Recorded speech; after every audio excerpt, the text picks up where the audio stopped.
भिवंडी निजामपूर महानगरपालिकेसमोर दिव्यांगांनी ठिय्या आंदोलन केलं। दिव्यांगांचे अनेक प्रश्न प्रलंबित असल्याने हे सदरचे प्रश्न मार्गी लागण्याकरिता आंदोलन करण्यात आलं। उद्योग मंत्री उदय सामंत यांचा सोलापूर दौरा रद्द झाला। बच्चू कडू यांच्या उपोषणस्थळी भेट देण्याच्या कारणास्तव हा दौरा रद्द झाल्याची माहिती समोर आली आहे। यवतमाळमधील राळे गावामध्ये उपसरपंचांनी आमरण उपोषण केलंय। घरकुल लाभार्थ्यांना रेती मिळत नसल्याने हे उपोषण करण्यात आलं, तर घरकुल लाभार्थ्यांना रेती मिळत नसून वर्धा नदीपात्रातून मात्र बेसुमार रेतीचा उपसा सुरू असल्याचा आरोप यावेळी केला गेला। छत्रपती संभाजीनगरातील सिद्धार्थ उद्यानाच्या प्रवेशद्वारावर बसवलेल्या सिमेंटच्या विटा निखळलेल्या आहेत, त्यामुळे 2 महिलांचा मृत्यू झालाय। या घटनेमुळे उद्यानाच्या डोमच्या बांधकामामध्ये अनेक त्रुटी असल्याचं समोर आलंय। छत्रपती संभाजीनगरातील चिस्तिया चौकामध्ये हॉटेलमध्ये सुरू असलेल्या पत्त्याच्या क्लबवर पोलिसांनी छापा टाकलाय। यावेळी 76 गॅम्बलर पोलिसांनी पकडले, तसंच लाखो रुपयांचा मुद्देमालही जप्त केलाय। बीडमध्ये स्वयंसेविकांनी धरणे आंदोलन केलंय। 5 महिन्यांपासून मानधन न मिळाल्यानं जिल्हा परिषदेसमोर आंदोलन करण्यात आलं, तसंच पगार न मिळाल्यानं त्यांच्या घरात उपासमारीची वेळ आली असल्याचंही स्वयंसेविकांनी म्हटलंय। बीडच्या माजल गावातील दिंद्रुडमध्ये प्रहार संघटनेनं रास्ता रोको आंदोलन केलं। बच्चू कडू यांना पाठिंबा देण्यासाठी हे आंदोलन करण्यात आलं होतं। या आंदोलनामध्ये हलगी वाजवत आणि जोरदार घोषणाबाजी करत सरकारविरोधात आक्रमक भूमिका घेतली। कोल्हापुरात आज अतिवृष्टीचा इशारा देण्यात आलाय। पावसामुळे काही शेतकऱ्यांची मशागतीची कामं खोळंबली आहेत, तर ज्या शेतकऱ्यांची मशागतीची कामं झाली आहेत त्यांची पेरणीही खोळंबलेली आहे, त्यामुळे शेतकरी चिंतेमध्ये सापडले। हिंगोलीतील कानरखेडा खुर्दमध्ये एका महिलेवर वीज पडली आणि त्यामुळे या महिलेचा मृत्यू झाला। या घटनेमुळे गावामध्ये शोक व्यक्त केला जातोय।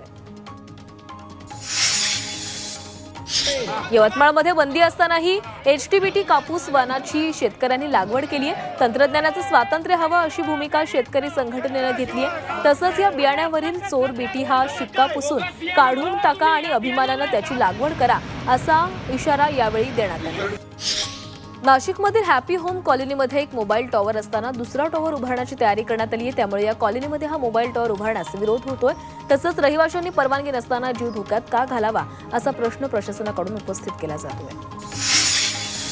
रायगडच्या पोलादपूर महाबळेश्वर मार्गावरील घाटात घातक रासायनिक कचरा टाकण्यात आलाय। या कचऱ्यामुळे खांबेश्वर वाडीतील बोरवेलचं पाणी प्रदूषित झालंय, तर हे पाणी पिण्यायोग्य नसल्याचा अहवाल प्राप्त झालाय, त्यामुळे ग्रामस्थांचं आरोग्य धोक्यात आलं असून या प्रकरणी कारवाई करावी अशी मागणी केली जाते। हिंगोलीमध्ये संत गजानन महाराजांच्या पालखीचा आजचा शेवटचा मुक्काम असणार आहे। उद्या 0 फाटा मार्गे पालखी परभणीमध्ये प्रवेश करेल, तसंच ठिकठिकाणी या पालखीच्या स्वागत आणि दर्शनासाठी भाविकांची गर्दी होताना पाहायला मिळते। बीडमधील संत वामनभाऊ महाराजांचा पालखी सोहळा 25 जून रोजी महंत विठ्ठल महाराज शास्त्री यांच्या मार्गदर्शनाखाली प्रस्थान होणार आहे। या पालखी सोहळ्याला अश्व देण्याचा मान माजी आमदार भीमराव धोंडे यांना मिळालाय। या अश्वाचं वाजत गाजत ढोल ताशांच्या गजरात आणि फटाक्यांच्या आतषबाजीमध्ये जंगी स्वागत करण्यात आलं।